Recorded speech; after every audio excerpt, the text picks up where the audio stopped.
Mas masarap panood. With friends.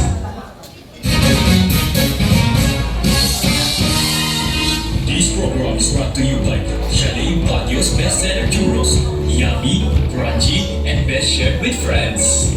Welcome mga ate ko. This is your Ate Elay. At meron na naman tayong bagong short story for today's video. Kaya ano pang hinihintay nyo? Tara samahan niyo ko.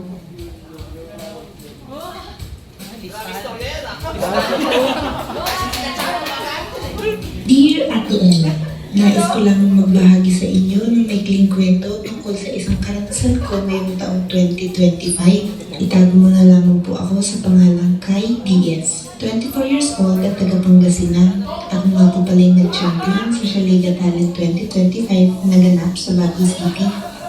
So bakit nga ba ako tumali sa Shaliga Talent 2025 ni Ian?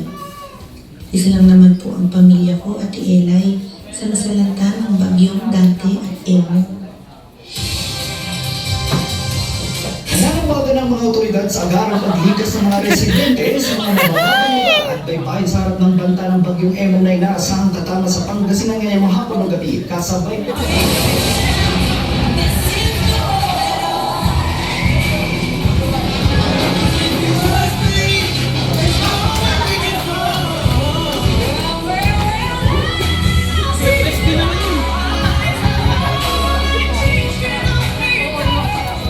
At sa awa ng Diyos, maayos naman kami ng pamilya ko. Halo-halong kaba, takot at panghihinayang ang naramdaman ko sa mga panahon iyon, Ate Elay. Lalo na nung nasa evacuation area kami at kasama namin ang iba pang nasalanta ng bagyo. Mabuti na lang talaga, Ate Elay, at itong kapatid ko na si Gords ay sobrang napaka-positive at nagagawa ng pag-amin ang mga loob namin. Ano ba yan? Sobrang lungkot. Dapat positive tayo. Tara, samahan niyo akong sumayaw.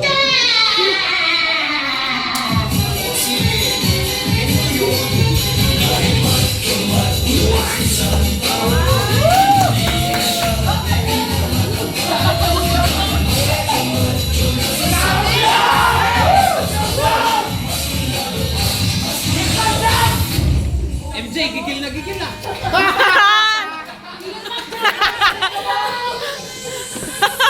Tira ulo ka sa...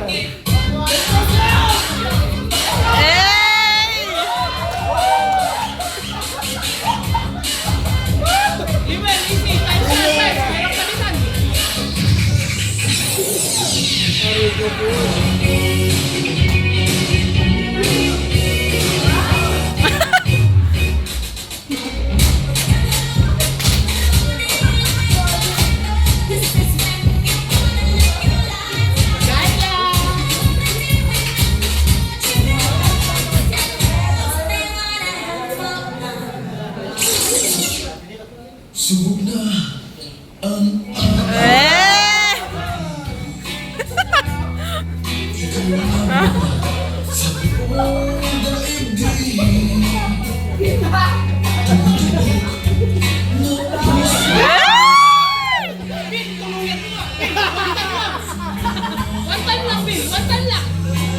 Ay, sama na yun.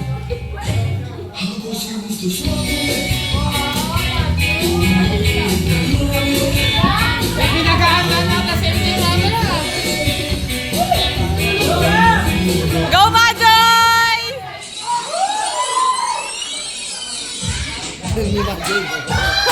Sir!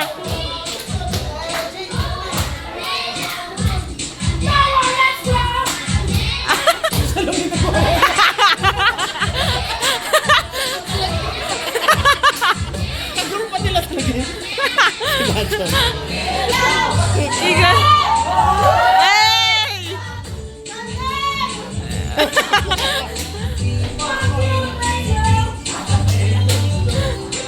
Kain lang!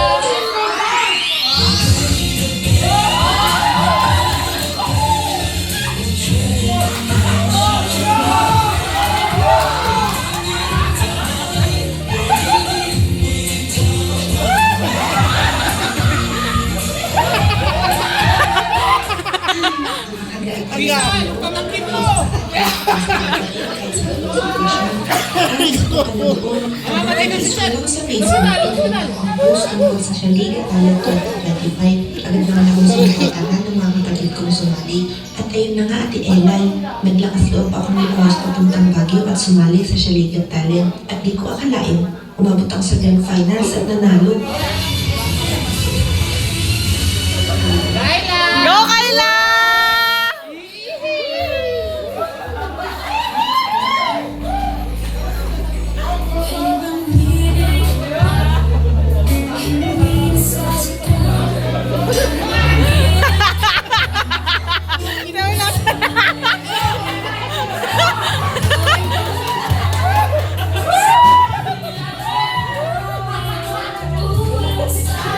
Ay! Eh!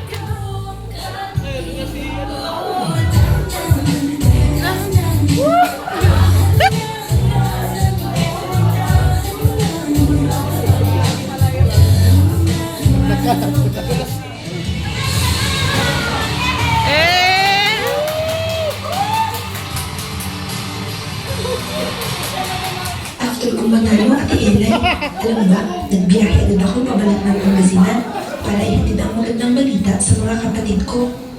Noong makarating ako sa bahay namin kung saan nadatnan ko ang aking mga kapatid na nag-aayos ng mga gamit, agad naman nila akong sinalubong ng ngiti at yakap.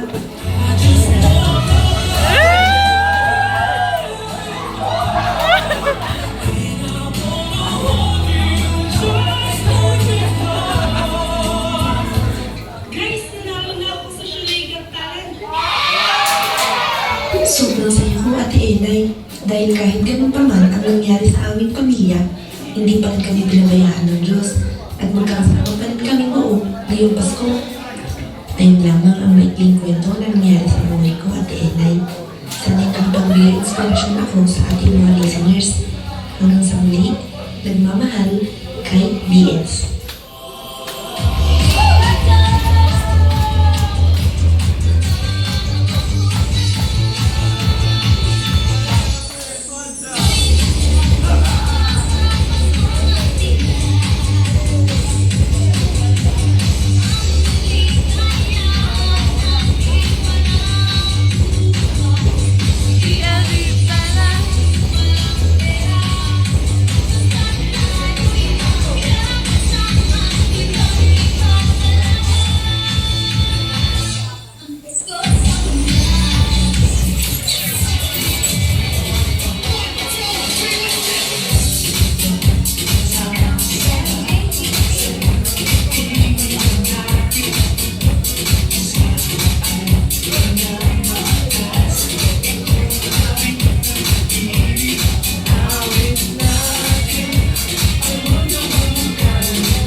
And before we end the program, may we be reminded this Christmas that family is our greatest strength. No matter the challenges or disasters we face, our love, faith, and unity will always see us through. Merry Christmas to all of us. Stronger together, always. Bye-bye!